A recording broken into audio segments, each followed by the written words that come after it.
East Palestine, Ohio. Woohoo! A year after the fact. A year after the fact, after that devastation. And by the way, the environmental impact, these are the people that are all about the environment, right? They supposedly care about that stuff. And yet when a community like East Palestine goes through what it went through, they are nowhere to be found. That's not their story. They sent poor Pete Buttigieg. Haven't seen him lately. I mean, we have like all these plane issues going on, Boeing, etc. I can't find Pete. But he did do a little lap through East Palestine, Ohio last year because the president, for whatever reason, did not want to go. Well, Peter Doocy over at Fox, he did a little reporting on this, he and his producer. You're not going to believe what the mayor of East Palestine has to say about all this. I want Peter to tell you, and I want you to see this exchange. It's really just unbelievable between him and KJP. You know, you can feel the animosity there. I don't think she likes him very much because he was pushing, like, when on earth is the president going to go to East Palestine, Ohio?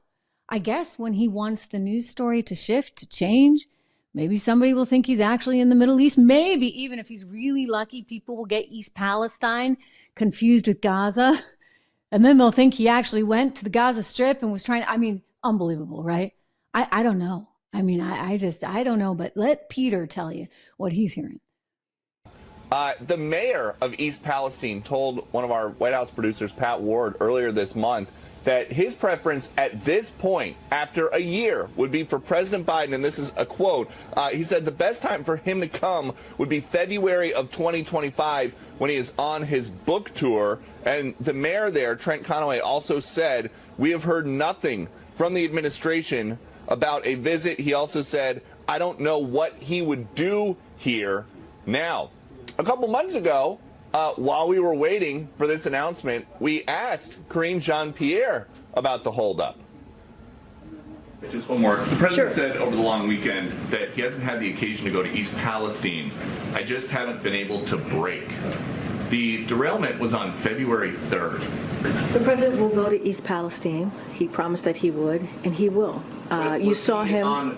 So he was not on a break when he was in Lake Tahoe? I will say this again. The president is going to go to East Palestine, as he has said that he is committed to do. You saw him.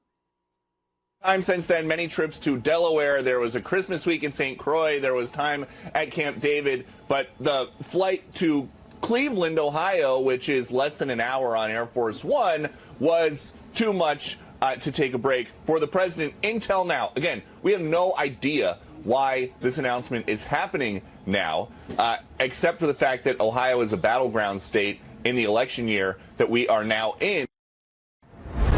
Well, there you go.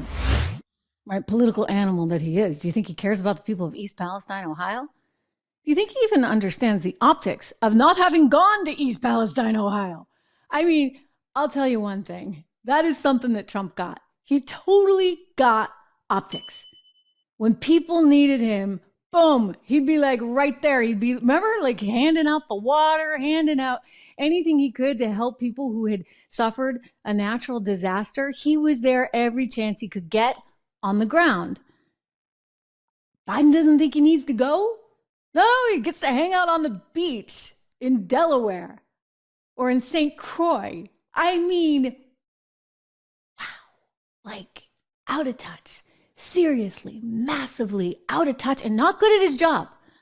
Like, okay, you're a politician. People just went through something really bad. Like, where's your sort of empathy for that? Your humanity? Why wouldn't you be on the first plane and heading out to East Palestine, Ohio? It's just crazy to me. Absolutely crazy. So now he's doing it. And you do have to ask exactly what Peter was asking there. Like, why now? What is it about this magical moment in time? Could it be, and Drew, I'm going to ask Drew in the control room if he has some of these polls that we were looking at this morning, because what you see here in these polls is that Biden is increasingly challenged, increasingly suffering. Take a look at this. This is just amazing, everybody. If the November 2024 election for U.S. president were being held today and Democrat Joe Biden and Republican Donald Trump were on the ballot, for whom would you vote? and you see, look at that red line in that first graphic, all states, +6, up 6 points, ladies and gentlemen, to Donald Trump. And then you go through some of these battleground places. Remember, we've been talking about Wisconsin. Look down there on the lower, I guess that would be your right side. I'm looking at the screen in a backwards way from what you're seeing, but Wisconsin down there. Hey, I guess it would be there. Wisconsin up 5. In other words, he was down a couple points in Wisconsin per the New York Times report and poll that we got in November. And now this new one has him up 5 in Wisconsin, up 3 in Pennsylvania, up 8 in Nevada, up 8 in Georgia, up 5 in Michigan, up 10 in North Carolina, up 3 in Arizona. Oh my goodness, he might just win the thing. You see how scared they are. You see how freaked out they are, enough that he's finally, after a year, going to go to East Palestine, Ohio. It's pretty pathetic. But, I guess whatever makes you tick, whatever motivates you to do the right thing, a year later, I don't think the people are going to receive him very well. You heard, of course, Peter say what the mayor said. He ought to come by in 2025 on his book tour. You get it? 2025 when we have a new person in charge?